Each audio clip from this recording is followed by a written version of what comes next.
guys, welcome back to my channel. Good morning. এখন প্রান্তিক যাবে অফিসে, সেই জন্য আমি রান্নাবান্না করব। আমাদের ব্রেকফাস্ট করা হয়ে গেছে। সকালে যেরকম কাজকর্ম থাকে সেগুলো করে ফেলেছি, ডাস্টিংও করে ফেলেছি, বাট আমার ভিডিও আপলোডিংয়ের কাজ করিনি এখনও। কারণ করিনি এই কারণে, আগে ভাবলাম রান্নাবান্নাটা শেষ করি, কারণ প্রান্তিক অফিস যাবে। এই তো আজকের মেনুতে থাকবে আলু উচ্ছে কুমড়ো দিয়ে ভাজা, মুগের ডাল, আর তার সাথে বানাবো হচ্ছে চিকেন। কালকে রাত্রিবেলা যেহেতু আমি ওই চিকেন বের করেছিলাম ডিফ্রস্ট করবার জন্য, তো সেই চিকেনটা দিয়ে আমি খানিকটা স্যুপ বানিয়েছিলাম, আর বাকিটা ডিফ্রস্ট করে ম্যারিনেট করে রেখে দিয়েছিলাম।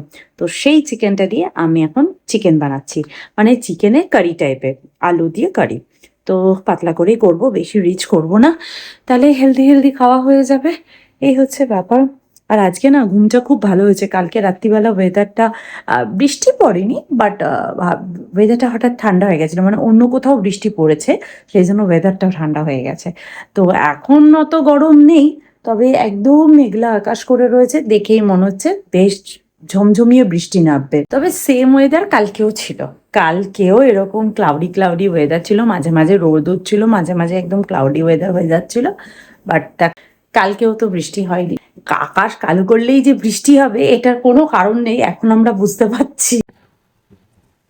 এখানে চিকেন, এখানে চিকেনটা ফুটছে। দেখুন, আমি বেশি তেল তো দিইনি, বেশি মশলা টশলা দিইনি, একদম সিম্পল ভাবে চিকেন রান্না করছি। এই চিকেন যেরকমই হোক না কেন, চিকেন হলেই টুইটির মন খুশ হয়ে যাবে। তো চিকেন পাতলা করে করো, রিচ করে করো, সেটা আমার টুইটির কাছে কোনো ম্যাটার করে না। আর এখানে করছি আলু উচ্ছে কুমড়ো দিয়ে ভাজা।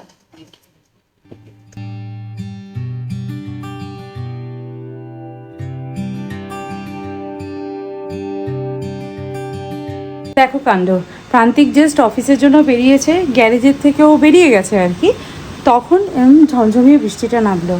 অফিসে পৌঁছে যেত, তারপরে বৃষ্টিটা আসতো, আর আগে যদি বৃষ্টিটা আসতো তাহলে ও দাঁড়িয়ে যেত। এখন রাস্তার মাঝখানে তো এভাবে দাঁড়িয়ে যাওয়া যায় না, না? কি জোরে ভালো হয়েছে বৃষ্টি হয়েছে, কিন্তু একটু পরে এলেই পারতো। কি যে জ্বালা। অবশ্য যখনই বৃষ্টি হোক, কারুর না কারুর বাড়ির লোক তো বাইরেই থাকবে, কি আর করা যাবে। আর কি মারাত্মক বিদ্যুৎ চমকাচ্ছে, বুঝতে পারছো? মারাত্মক বৃষ্টি পড়তে শুরু করেছে। আর আমার সামনের বিল্ডিংয়ে দেখো পায়রাটা কিভাবে ভিজে গেছে, ভিজে কি ও কোনায় ঢুকে যাচ্ছে। আমায় দেখতে পেলো, আমি ক্যামেরাটা অন করলাম, দেখো কোনায় গিয়ে বসে পড়লো, একদম ভিজে গেছে। ও বোধহয় শীত করছে। আমার জানলায় বসলে নয় আমি তোকে কিছু খেতে দিতাম, কিন্তু তুমি এত দূরে বসে রয়েছো যে আমার পক্ষে তোমাকে খেতে দেওয়া পসিবলই না। কত দূরে বিল্ডিংয়ে ও বসে রয়েছে। যাই হোক, প্রচন্ড বৃষ্টি পড়ছে, প্রচন্ড। কাজ করতে করতে হঠাৎ দেখছি এত অন্ধকার হয়ে গেছে, মনে হচ্ছে বিকেল হয়ে গেছে, কিন্তু বিকেল হয়নি, এখন আমার লাঞ্চ টাইম হয়েছে। মানে বাইরে বৃষ্টি হয়েই যাচ্ছে। প্রান্তিক অফিসে পৌঁছে গেছে, তো এখনো বৃষ্টি হয়ে যাচ্ছে। সকালবেলা আমি যেটা প্রেডিক্ট করেছিলাম সেটা সম্পূর্ণ ভুল। কালকেও কিন্তু ঠিক এই রকম ভাবে মেঘ করেছিল, একটুও বৃষ্টি হয়নি, প্রচন্ড গরম, রোদ ছিল না কিন্তু প্রচন্ড গরম ছিল।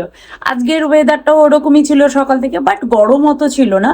তো সেই জন্যই ভাবলাম আজকেও বোধহয় বৃষ্টি হবে না। তো আমি একটু অভিমান করেছিলাম, তো সেই জন্য বৃষ্টিটা নেমে পড়েছে।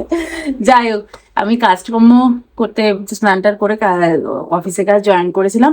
তো এরপর আমি যাব লাঞ্চ করতে, লাঞ্চটা করেই আসি, খুব খিদে পেয়েছে।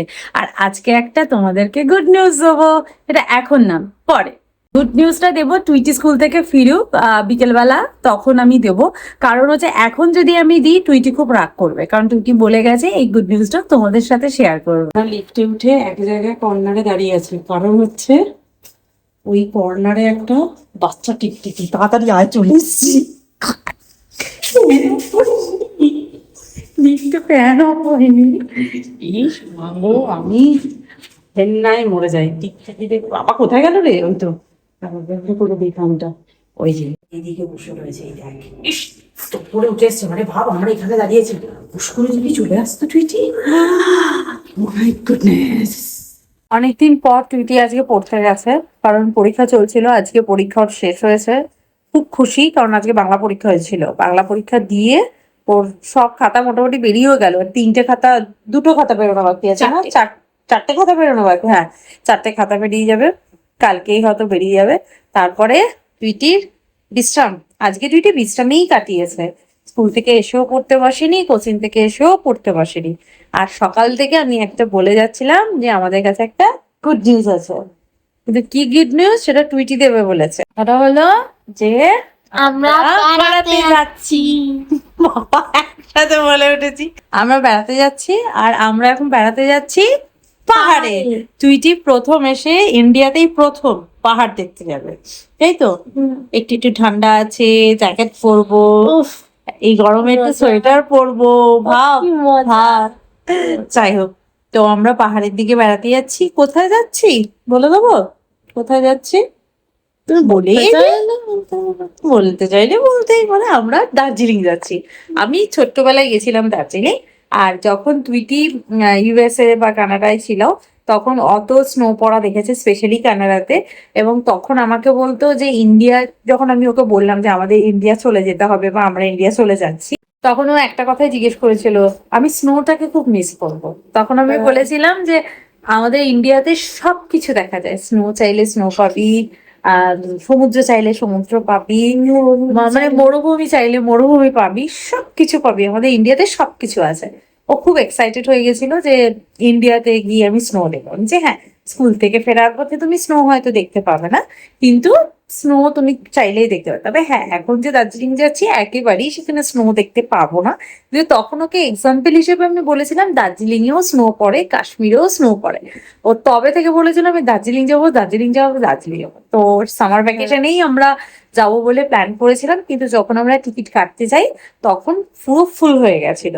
তো সেই জন্য ভাবলাম ঠিক আছে সামারটা এখানে কাটিয়ে নি, পরে আমরা যাবো। কারণ তখন এত গরম পড়েছিল, ওই 2-4 দিনের জন্য ওই ঠান্ডাটা হয়তো ভালো লাগলো, এসে খুব কষ্ট হলো। হ্যাঁ, এখন তো মাঝে মাঝে বৃষ্টি হচ্ছে, ওয়েদারটা বেশ ভালো হয়ে গেছে। তো এখন আশা করছি ঠান্ডাতে গিয়ে সেখান থেকে ফিরলে অতটা কষ্ট হবে না, তাই তো? তা তুমি কি এক্সাইটেড দার্জিলিং যাওয়ার জন্য? টুইটিকে যখনই বলেছে আমরা দার্জিলিং যাবো, কি খুশি! সেই খুশিতেও ভালো করে পড়াশোনা করে পরীক্ষা দিয়ে দিয়েছে, তাই না? যে জানে পরীক্ষার পরে আমরা যাব দার্জিলিং। চলো, আর এই দার্জিলিং যেতে হবে বলে ব্যাগ ফাঁকা গোছাতে হবে, আমার কিচ্ছু গোছানো হয়নি, কিচ্ছু না। তো আমি তোমাকে হেল্প করবো। আচ্ছা, কি কি নিতে হবে সেটা অবশ্যই আমি লিস্ট করে ফেলেছি, আমি সবসময় লিস্ট করেই চলি আর কি। তো সেটা লিস্ট করা হয়ে গেছে, কিন্তু গোছানো কিছুই হয়নি। তো আজকে আর ভাল লাগছে না গোছাতে, কাল থেকেই গোছানোটা শুরু করব। তো আজকের ব্লগটা তাহলে এখানেই এন্ড করছি, দেখা করবো নেক্সট ভিডিওতে। ততক্ষণের জন্য তোমরা খুব ভালো থেকো, সুস্থ থেকো, আর লাইফটাকে এনজয় করো। Bye, see you in next video, by.